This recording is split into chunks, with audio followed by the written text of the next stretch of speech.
So, we're gonna do a CMA? Are we gonna do the CMA through the land registry or through the new way? What are you comfortable with? Land registry, the private sale and all that. Yeah, last time we were here, we did a CMA through the land registry where I showed you how to capture all that information. Who was here during the previous CMA through the land registry? You were here? You were not here? No. That's why I came today to go. None of them are here. Can we just do both? It'll be time consuming, but. Yeah. Or a quick overview Yeah. of land registry? Yeah. Okay. We'll do I'll show you very quickly the regular CMA, okay, and Yeah. then we'll move into the other one. So, has anybody ever created a CMA? Have you been in Last it? time I created was probably 3-4 years ago. Yeah? Okay, so let's see what it is, what happens here. So you can turn around and put whatever you want here, and choose the freehold, condo, or commercial. So immediately you come to the whole concept of what the MLS is about. Contact, prospect, searching properties, comparing, and then putting them all into a beautiful report. Is that correct? Come on, Jenna.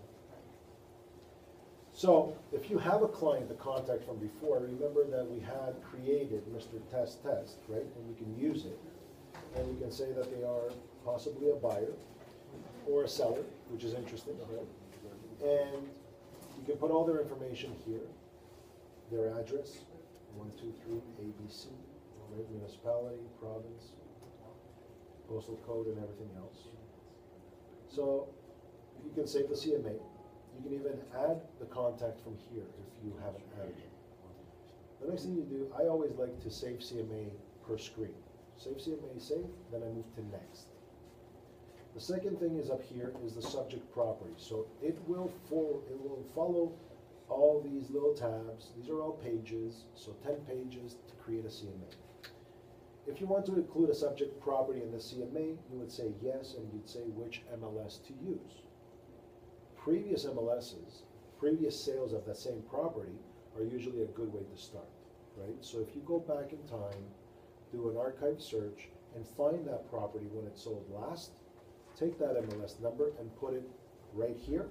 It will bring most of that information for the property easily here, okay? You understand that? So do a search, archive search, going back in time, past 2 years, and finding when that sold last. If you go way back 40 years ago and you try to pull it, the MLS numbers are very different, it will not pull it in. It won't do a good job in filling these in, okay? So only when they're on the new system the past 20, 30 years, you'll be able to pull the right information into this form right here.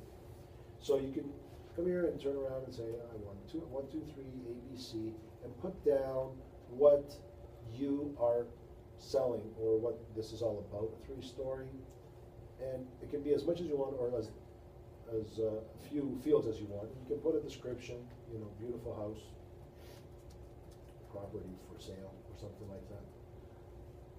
If you pull the MLS, subject property, it will actually bring the remarks for clients in here. You can add a picture or a new picture if you have one. You can copy the Google one, for example, which is more recent and put it there. And of course, save the CMA. Let's move to next. This tells you who you are. And right here now, you come to the title page. So this is the cover page of your CMA. You can put whatever you want here. You can include or not include any information. You might not want to call it comparative market analysis, right? You might want to call it property comparisons or something to that effect, right?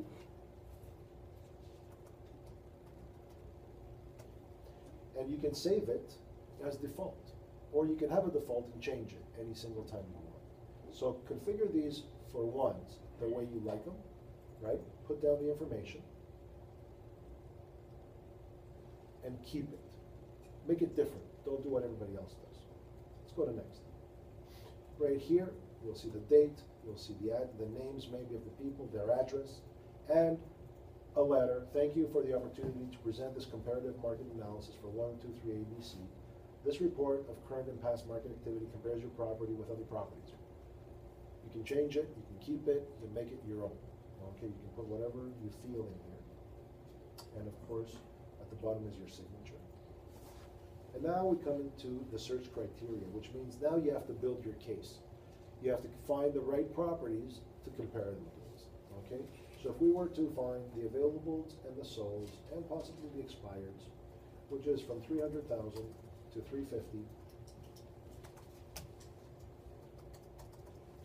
and we want it, now here's where we use the T, or if you want to go back in time, I can say T minus 365, which is a year, right?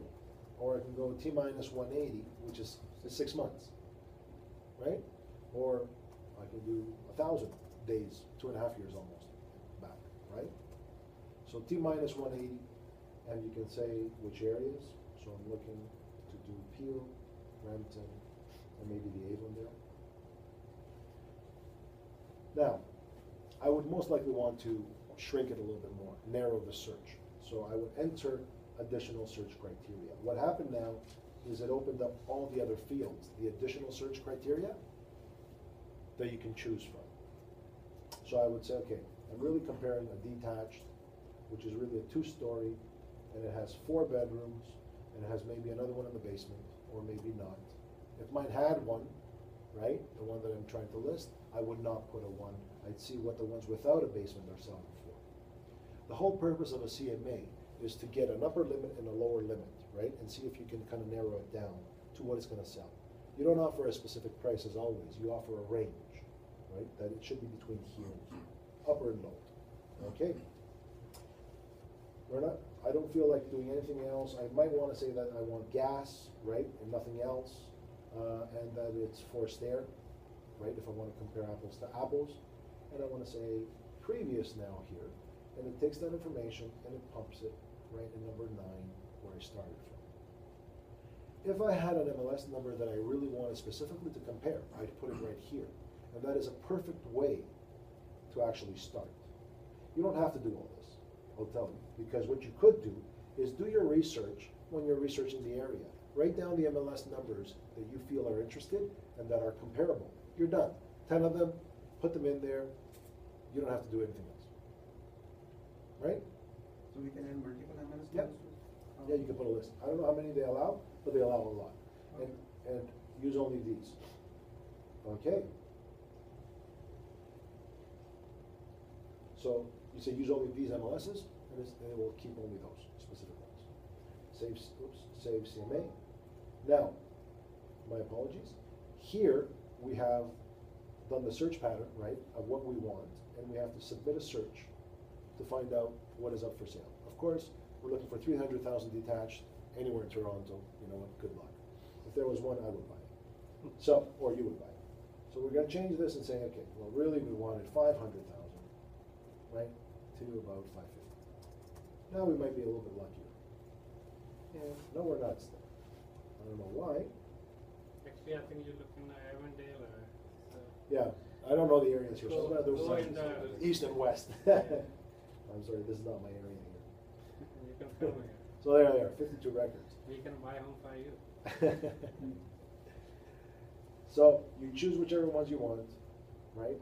You say, I feel that these are the ones, I can search it here, select the next one, this is a good one, return to results, right? And use selected records. So I chose about 3 or 4 of them, and there they are. So now you can use what you learned in your courses of comparing properties, right? Direct comparison and all the rest. And you can add and subtract right here of, you know what?